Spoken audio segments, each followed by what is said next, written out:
वसल्लम ने फरमाया मेरा रब करीम जब किसी को बीमार करता है ना तो फिर अल्लाह फरिश्तों को भेजता है, फरमाता जब पता करके आओ किसी से मेरी शिकायत तो नहीं कर रहा। तो फरिश्ते जाके अर्ज करते हैं मालिक उसके पास तो जो भी आया ना उसने यही कहा कि अल्हम्दुलिल्लाह जिस हाल में अल्लाह ने रखा है मैं राजी हूं। उसने तेरी शिकायत नहीं की, उसने तेरी रजा पे उस बीमारी को तेरी तरफ से आजमाइश समझ के कबूल किया। मेरे नबी करीम अलैहिस्सलातु सलाम फरमाने लगे, रब फरमाते फरिश्तों गवाह हो जाओ, अगर मैं इसे इस बीमारी से शिफा दूंगा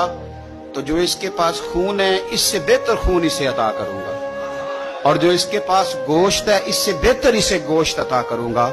और अगर मैं इसे इस बीमारी में वफात दूंगा तो फिर मैं इसे जन्नत अता करूंगा। अगर शिफा दूंगा तो बेहतरीन शिफा दूंगा, और अगर वफात दूंगा तो फिर जन्नत दूंगा। जब आप हौसले के साथ चीजों को कबूल करते हैं, जब आपकी तबीयत के अंदर सब्र छलकता